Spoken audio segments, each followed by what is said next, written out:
Let's start with a history of recession. According to economists, since 1854 the US has encountered 32 cycles of expansions and contractions, with an average of 17 months of contraction and 38 months of expansion. Amazingly, despite the regularity of these expansions and contractions, consumer spending continues to grow at an average of around 5% during the contractions themselves, according to Ogilvy's research. So here today I want to tell you my story. At the end of the last significant Asian slump in 1998, I started a company called Redcard. Now, I started Redcard as a promotions company, and I'm going to tell you how. I met a friend at a wedding at the end of 1997 who arrived in a very nice car. Take a look. I asked my friend where he got the money to buy such a car, and he told me that he had earned it starting a new promotions company. At that time there was no real indication of what was about to happen in Asia as a result of the speculators playing the international money markets. And promotions was always the poor relation in communications terms to advertising or customer relationship management. I smiled as he told me how he was making money from promotions, patronisingly at first, I must admit. But then I had an idea. If life was about making a life, if life was about saving and wealth creation, wasn't his approach right? If I could make more money in promotions than I made in advertising, wasn't that the best thing that I could do for myself, for my family, for us all? I returned to Singapore and resolutely decided to set up my own promotions company, just as recession hit. I called it Redcard, and everybody told me that I was completely mad. They were probably right. I was a young father with responsibilities, and recession meant many things. It meant less money, it meant less jobs. And here's a picture of that young man that started that company with that young family. Redcard started with no more than a telephone and a blank piece of paper, a promotions company in a market awash with promotions companies, in a recession with no clients. 5 years later, Redcard was Asia's most awarded creative boutique agency. We worked with clients such as Gillette, Motorola, Nike, DHL, The Economist, Burger King, BBC, Estee Lauder, Dove, Durex. The list goes on and on and on. And I want to show you here just a few very simple examples of the type of work that we were producing at that time. Signature creative work, signature images that belied the broader thinking and the wider marketing campaign. The way we grew and the way we carved our niche was based on 3 very simple behaviours which have lived with me ever since. Number 1, change to adapt when you need to. Number 2, always offer X plus, always offer something else. And number 3, and perhaps most importantly, it's never no, it's how. Now, there are 4 examples from Ogilvy's recession marketing series of brands that launched during recession. GE launched during the Panic of 1873. Walt Disney launched in the recession of 1923. Hewlett-Packard launched during the Depression of the 1930s in a garage. An iPod launched in the recession of 2001. There are also 3 very, very real examples that I would like to share with you today of companies who not only altered their behaviour but actually established themselves in the face of recession.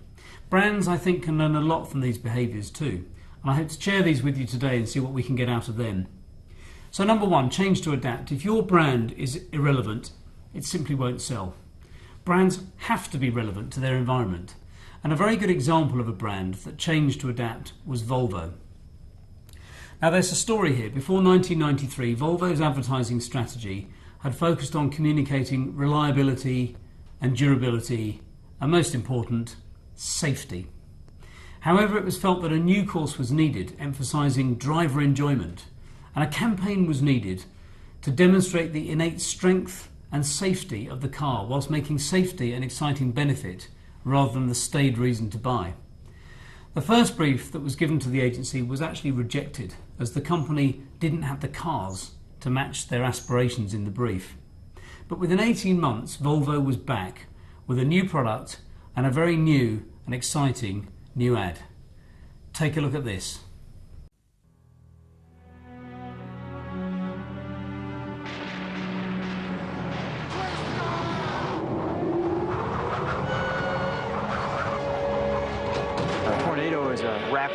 rotating column of air in contact with the ground. It comes from thunderstorms.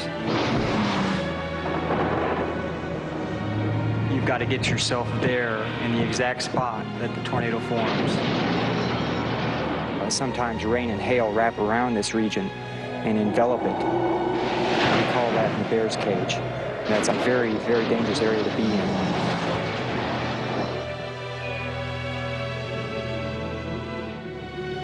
We drop probes into the paths of tornadoes, trying to get an idea of what kind of force is contained within these vortices.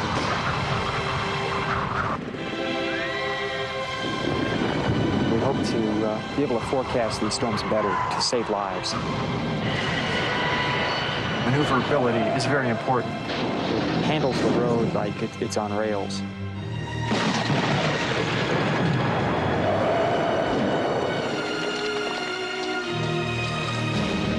We have to depend on the vehicle for our lives.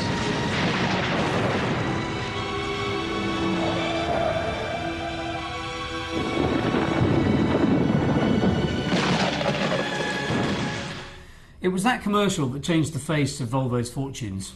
That commercial drove a brand new confidence inside the company, and it drove consumer confidence in safe cars for exciting people instead of safe cars for boring people. Let's move on to number 2. I said earlier, always offer X+. Now, as I travel around the region, as I often do, I'm always amazed when I travel to see shops that sell the same things set up next to one another. Take a look at this from a street that I know very well in Karachi in southern Pakistan. I've always wondered why, if you sell paint, you would set up shop next to another shop that also sells paint. Now, there must be method to that. There are 2 schools of thinking here, I believe. I would assume even. Either that everyone can have an equal share of a captive market. The illusion of choice means that the consumer has to buy as they have the widest possible choice, surely. Or secondly, that in the light of competition, the shops will offer slight differences in range, service and price. And the rules of competition and capitalism will dictate that the consumer, and only the consumer, will benefit. Oddly enough, I find the former. But at a brand level, these rules don't apply unless you are offering something else. You are homogeneous and you don't stand out otherwise. The whole reason for growing a brand is to differentiate in an emotional sense, to give an advantage over the competition. It's the Darwinian brutality of brand differentiation that sets the winners apart from the losers. Here's an example from a new project that we've launched at Ogilvy and Mayo called The Consumer is Braver Than You Think. It's basically a study that's been set up to show that creativity is all around us, that the consumer really is braver than we think they are, that overthought communication looks like very, very manufactured communication. And we know that in the modern world today that communication must look a lot more natural, that the creativity must fit in much more naturally and seamlessly with its environment.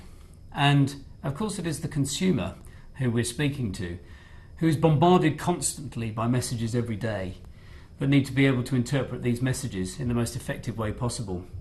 Braver is a project designed to show how, now that we can measure emotional response to communication, the emotive side of advertising can start to weave its magic.